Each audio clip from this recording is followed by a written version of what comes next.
Welcome to the Better Together podcast, where we look for ways we can work together to advance the gospel of Jesus Christ. Today we have with us Dr. Paul Harrison. You may know him from his one magazine column called Primary Source.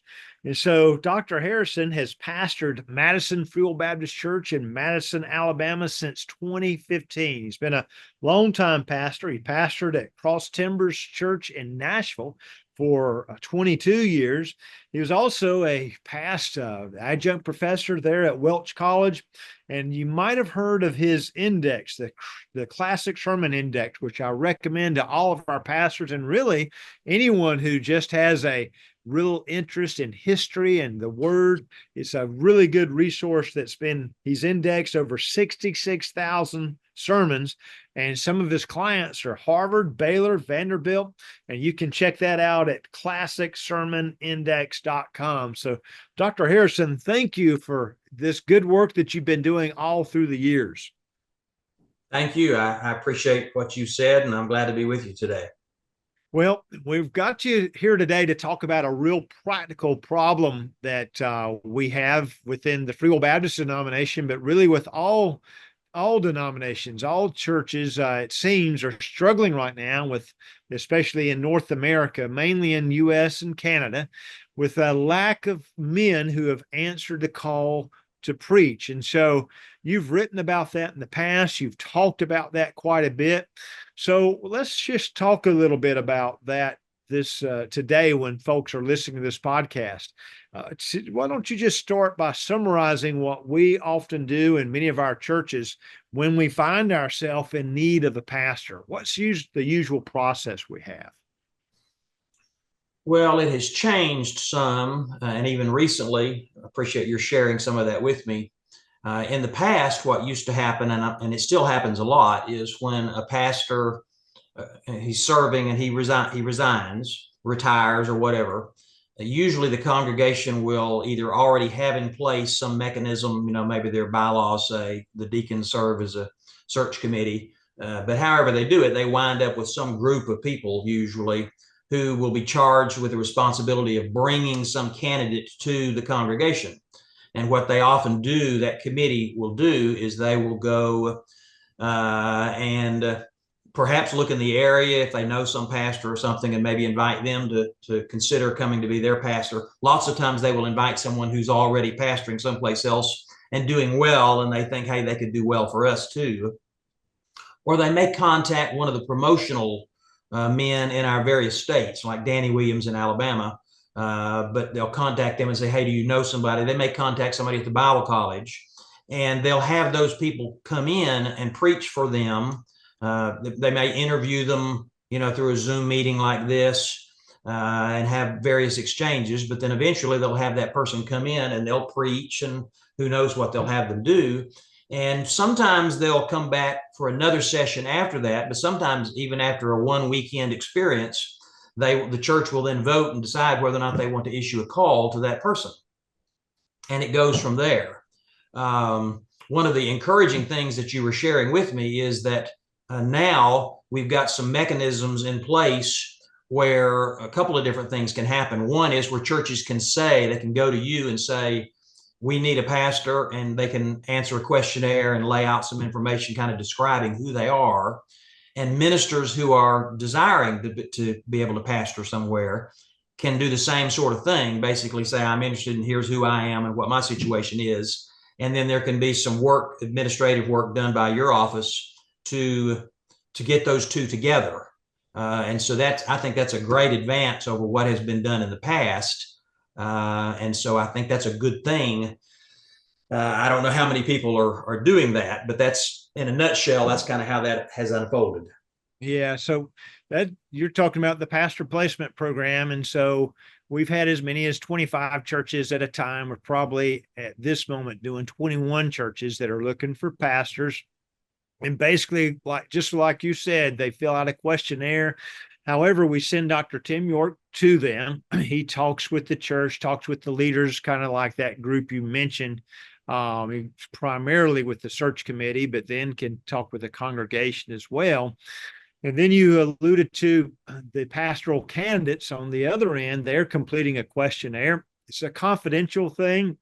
So a lot of times churches will say, well, send me a list of guys that are interested in pastoring. Well, it's like, or if you're applying for another job somewhere, you're going to want your boss to know you're looking for another job. So all of that's handled in a confidential matter, and especially critical, like for people that are, most guys would want to be careful about that, especially people that would be in high demand. And so anyway, that's something that he does through the pastor placement program. And then probably our listeners know about the shepherding initiative.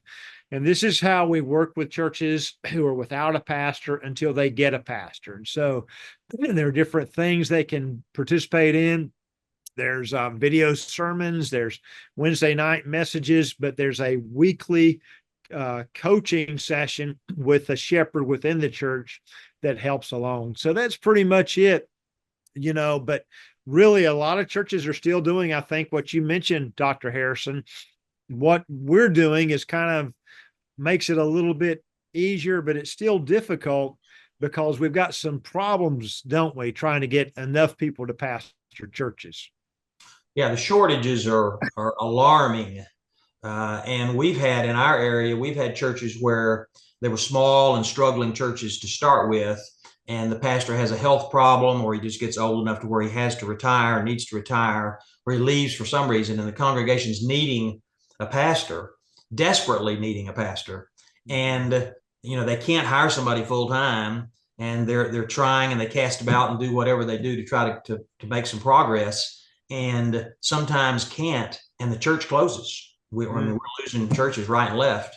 So it's not just a problem of, filling the pulpit and getting somebody who could come in and pastor. It's actually a survival issue. If you don't do well in getting the pastor, you just, you cease to exist sometimes.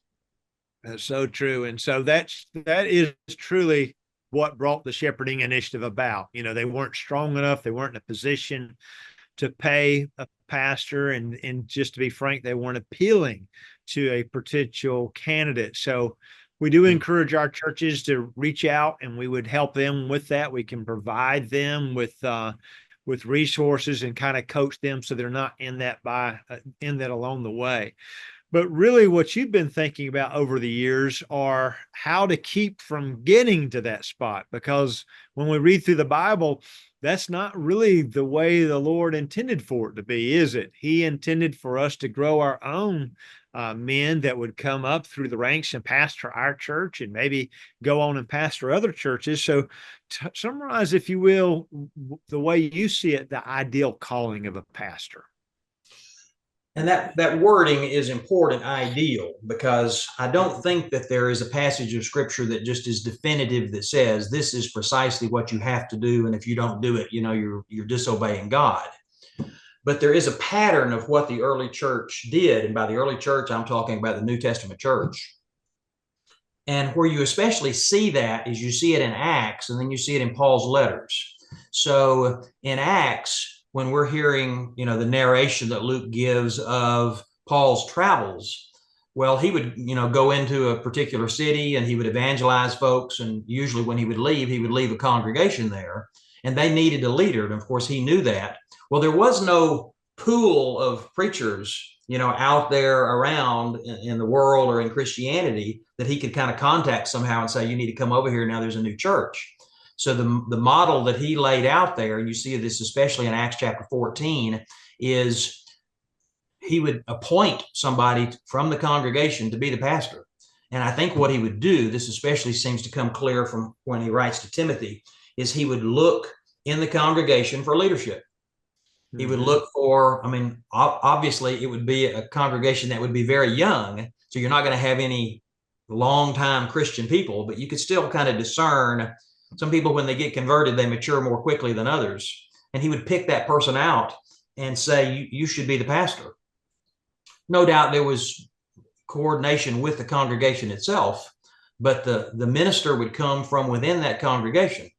And then where I think that especially becomes clear to me, and I was amazed that I did not see this for years and years. It's amazing the things in scripture that I wind up seeing that is there, but I had not seen it. And this is one of those things. So in 1 Timothy chapter 3, where Paul lays out the qualifications for a bishop. And of course, bishop and elder and pastor are just pretty much interchangeable terms, just looking at different aspects of the work.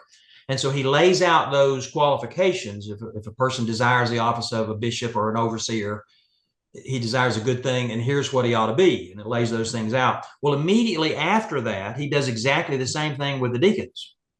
Mm-hmm. So it's interesting how this has evolved. So whenever, at least in the churches that I have been around, whenever we need a deacon, we never look outside the congregation. We all, in fact, if we were to go down to a church down the street and say, hey, we need a deacon, could we have one of your good laymen? I mean, I think they would really object to that, and people would just kind of think that's unheard of. We don't do that. But that's precisely what we do with pastors, at least many, many times we do. And so it's like, I mean, those qualifications are just backed up one next to the other, the bishop, and then you just move right into the deacons. And it seems like if you're going to do the one from the deacons inside the congregation, that you would do the same sort of thing with the ministers. Now, there's some challenges and struggles related to that we can talk about, but that surely looks like that was the model that was employed in the New Testament days. Wow. So it does sound different than what we do. It sounds like, I mean, for example, today there's probably churches that have not had a pastor come out of them, if you think through, but they would have deacons. And it sounds like what you're saying, and it does seem this way in most churches, they look sometimes at the requirements for deacons and are like, oh, okay, well, he meets the requirement. And then they go and begin to talk with him. And I think what I hear you saying is we need to do the same kind of thing for pastors. Hey, this guy meets the qualifications, and begin to talk to him. Is that really what you're saying with this? It is exactly what I'm saying. And there's an interesting kind of dynamic that comes into play. And I have not been able to see into all the nuances associated with this, but there are some that are just kind of like, I think I can see this. So if you've got a super large church, well, there are going to be some special skills that will be needed to pastor that congregation, but they have a large number of people to look over and draw from. So the chances of being able to have somebody with a special skill set to be able to minister there is greater than if they had a small congregation. Well, conversely, in a small congregation, and Lord, I pastor a small congregation. I'm not trying to insult the ministers or the people in small congregations, but you don't have to have the same sort of administrative skills and some other things in a smaller congregation that you would have to have in a 1,000-member church or 500-member church. So you've got a smaller number of people to draw from, but you don't have to have the same skill level, at least from one perspective, as you would if you had a really large congregation. There's another way of looking at that. There's a sense in which you almost need more skills in a small church, because a small church may be in really bad shape and you need something really powerful to happen there. But I think you see the point that I'm getting at. I do. And it looks like historically we've kind of had a lot of smaller congregations and a lot of situations where pastors were bivocational. And it almost sounds like that would fit in this area as well. Yes, out of necessity. Mm-hmm. And normally we think of ministers, I mean, kind of from an ideal standpoint, you kind of like to get a young person and groom him and use him that way. But lots of times in congregations, you may have a person who is retired and he's never pastored, and maybe he's a deacon, or maybe he's just a good solid layman, but he doesn't have ministerial training, but he's got Bible training. He's been in the church for years, and he's a good solid person. And so he could serve. But again, if the person had a job, they can just do the best they can with the congregation. Again, perhaps a smaller congregation, and that would work. Mm-hmm. Very good. So tell us a bit, what do you see as some of the advantages of this approach? So that's a good question.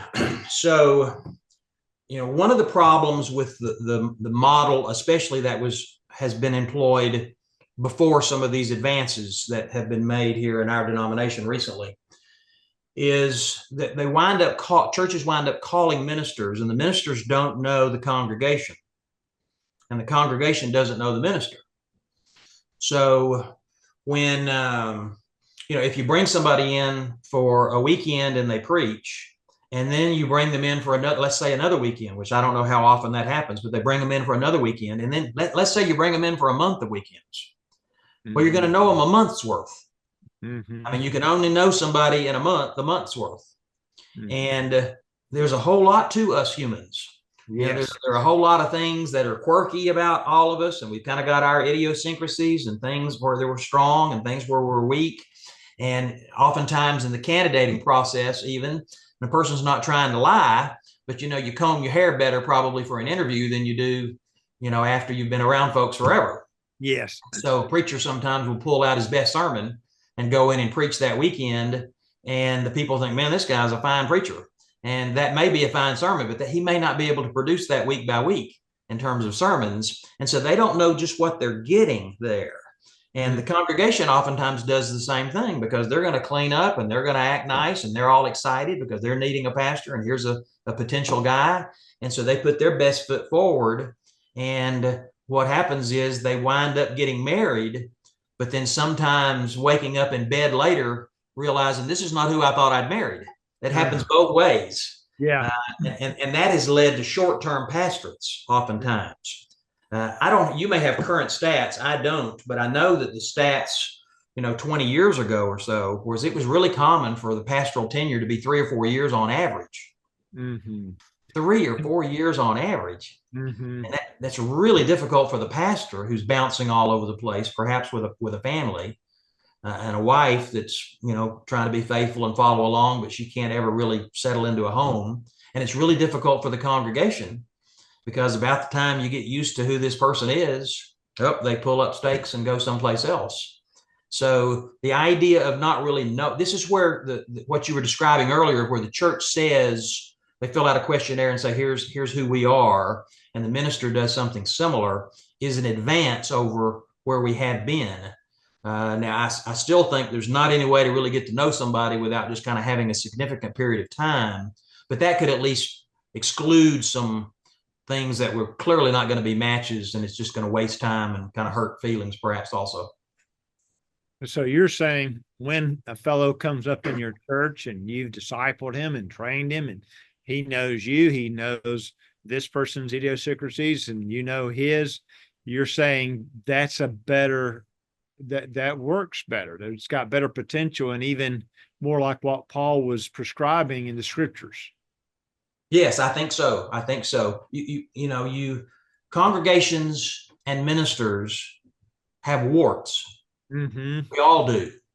There's not any church that's a perfect church. There's not any pastor that's a perfect pastor. But in the setting where if you're calling a minister from within the congregation, and let's just say, and I'm grabbing the number out of the air, the person has been there for 5 or 10 years, and they're looking for a minister, and they go, hey, Joe, I think Joe could do this. Well, they know in 5 or 10 years worth. And so when they talk to him, they know who they're talking to, and they know he's not perfect. They've seen some of the issues that, they would wish that weren't true, but they are true. Well, when they talk to him, he then knows what he's getting into if he's going to entertain that as a possibility, because he's been in the church. He's been in the business meetings. He's been in the Sunday school classes. He knows the strengths and the weaknesses there. And so it really can be a mechanism for a good match and something that can really be helpful for both and give an idea of longevity. I know longevity isn't everything, but that can be really helpful to have some years as opposed to these short-term stays. And I think if our listeners think through, they'll be able to identify many of our churches who have had a pastor retire, often an associate pastor come in behind him, and they've seen that transition. And if we think about those churches, it seems like they're healthier than the other way that you described in the beginning, much healthier. And in many ways, they seem to have just continued on and really not missed a beat. So you're saying when you've had the opportunity to really know folks that you can only know by living with them, working with them, serving with them, it's more of the biblical model, and it's just a better approach. Yes, it is a biblical model. And again, I won't say that it's a mandate, but I do think it's clearly a model of this. This is how they did it. Someone could argue and say, well, they had to do it out of necessity. And I Hmm. think that's true, but sometimes necessity lays out a good path to follow. And so I think that's the right way to come at it. That's great. I think I may have spoken to you before about, I think it's Calvary Chapel up in Buffalo, Missouri. And so Doug Earls was the pastor there for many years. And I think everyone on the staff there uh, became believers and were discipled in the faith. And today, Mark Elliott's the pastor there. So it's really describing what you're talking about. Yes, he was on staff before, but he also came through that congregation. That's, I think, what you're saying is that's the ideal that we have to kind of get about thinking about bringing up our own to deal with the pastor shortage. Yes, absolutely. And I think that I'm glad you said that, because I think the principle, if it's a valid principle, it works not only for the pastoral position, but for the youth minister, the minister of music, or for whomever, where Mm, you just kind of have got the person there. And again, if a congregation gets a mindset of, we want to be grooming people for these various positions, that's the good way to make that happen. By the way, this is kind of old hat to missionaries, because this is yeah, what happens in missionary churches all the time. I mean, because yes. again, they don't have the pool of people, so that when they have converts and they gather a congregation, the missionary is trying to work himself out of a job. He's not gone over there usually to be the pastor of that particular congregation. He's doing what needs to be done, but he's looking for leadership. And where does he look? He looks in that congregation for that. And so it's not really a novel sort of thing at all. And I think that this is the kind of principle, if it's sound, that work. You see this in businesses as well. Now, different people come at this different ways, but I like the idea of some aspiring young fellow, who joins the company and he wants to do the best he can, and he's trying to impress the boss. And I mean, it could be for vanity, it could be because he's just trying to do a good job for the Lord.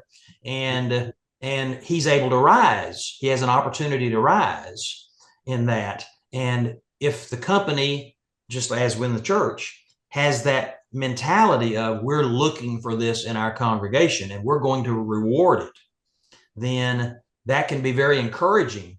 So again, the wording there in 1 Timothy chapter 3 is really interesting. If anyone desires to be, an overseer, and we could think of that from the standpoint of just a free floating, I've just kind of got this desire out there somewhere, that maybe one of these days some church somewhere will ask me.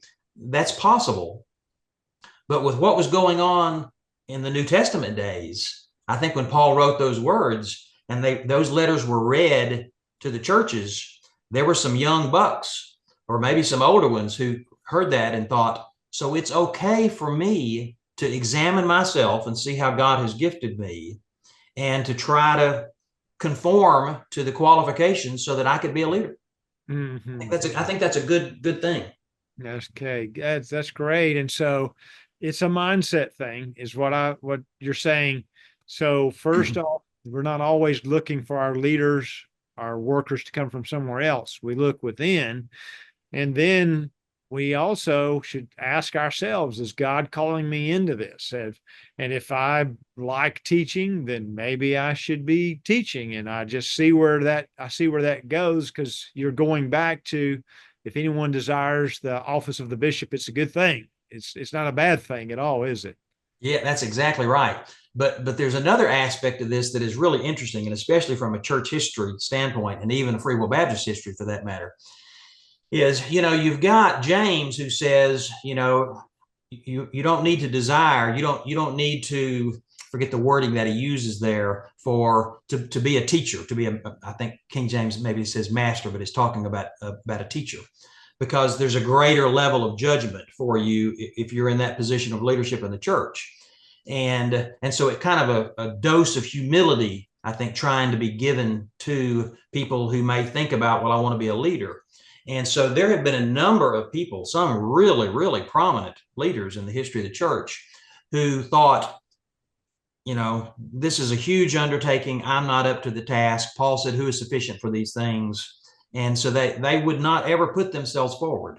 Mm. and they would not. This is where you get into some different ideas of kind of how a person winds up drawing a conclusion that God wants me to be a minister. But there have been lots of folks to where they have concluded that God wants them to be a minister because the congregation came to them and said, we think you're the person.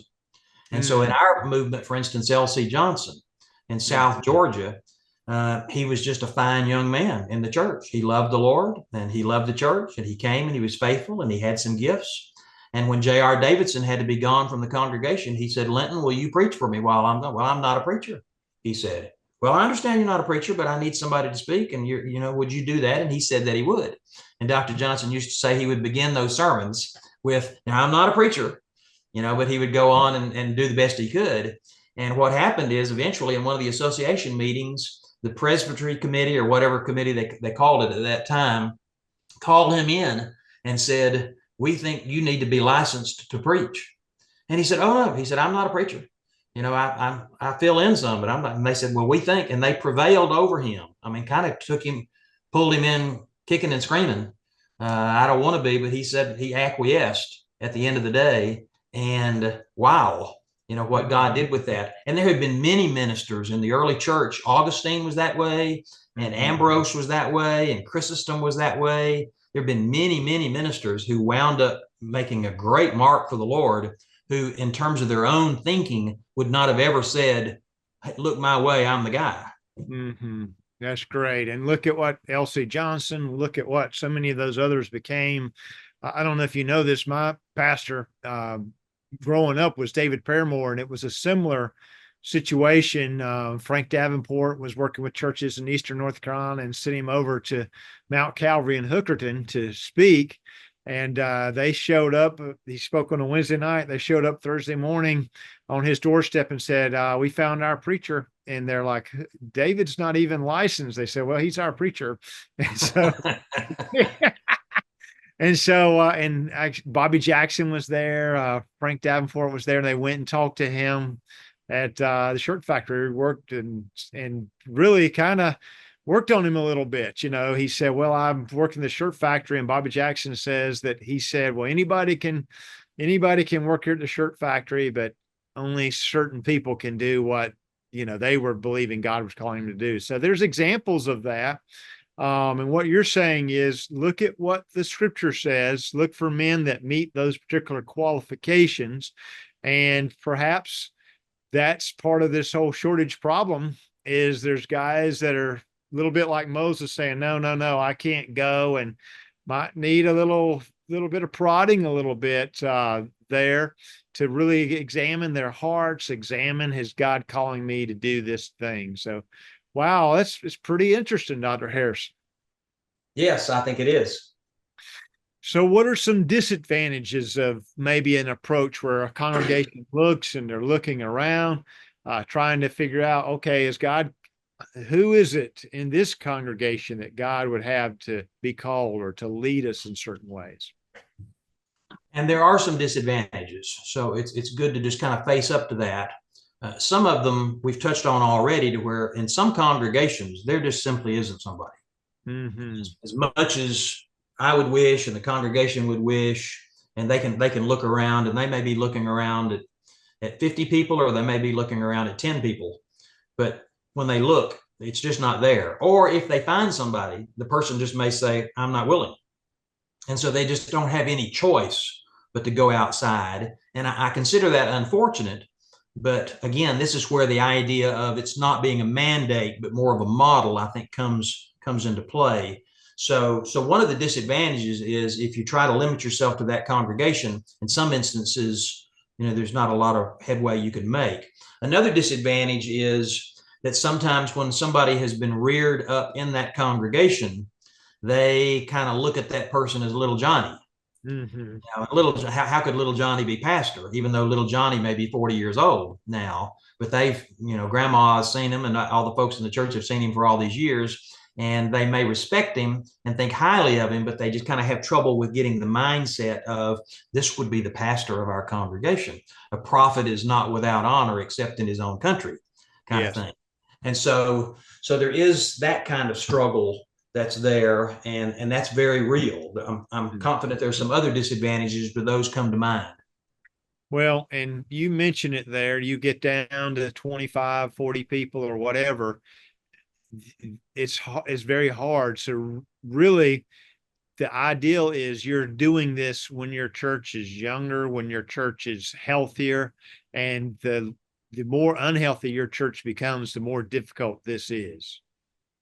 Yes, and what springs to mind also is some of the work that you guys and I know Matt Pinson has talked about this some, of where we need to be a little bit more innovative. So if a congregation of 25 or 50 or whatever does not have a person who could do it or would, and then there's a nearby congregation of 25 or 50 and they need a pastor too, and when you put those together, you may have then a large enough group to where you can find somebody and maybe you could employ them and kind of make some headway, where if you were just looking at those congregations singly, it wouldn't work. So there's we're kind of in a situation where we don't have much choice but to think outside of the box. And at least in the case of what I'm suggesting about trying to call from within the congregation, I think that used to be in the box, and somewhere along the way it kind of has gotten outside of our normal range of thinking. That's great. And so the tendency is this is to have in our mind the way we think something should be or the way it should be done. And it's becoming increasingly difficult to do that. But really, we're going back. We're going back to the way things were. The early church worked and did what they could do to call people within their congregation. In our own movement, we had people pastoring multiple churches in the past, and we've seen that on the mission field, as you mentioned earlier. And we're really going back to that, at this particular point. And so, even though there are problems, James did tell us, God will give us wisdom and God gives us solutions. And what you've really given us here is a solution, but it's a biblical solution. We should all be about discipling people, training people in the faith. And there should be ministers, there should be leaders within our churches that are being built up, if not for us, but for others. And really, you've given us a good approach to think about, Dr. Harrison. So I thank you so much for taking the time and sharing this with us today. Thank you for the opportunity. We want to thank you also for taking the time to listen to us today. So maybe you know someone that would benefit from this podcast or would help them in some way. How about taking it and sharing it with them, liking it on Facebook or wherever the platform is that you're watching this? Remember, every little thing we do, it really does matter. It really does help. We'd love to hear from you. If you'd like to share with us some of your thoughts, email us at questions@nafwb.org. Maybe you're interested in the pastor placement program. Go to nafwb.org/refresh and you'll find information there. And of course, you could always email us at questions@nafwb.org and we would try to respond to you and meet those needs. Remember, every little thing we do, it really does matter. We truly are better when we work together. Thank you for joining us today.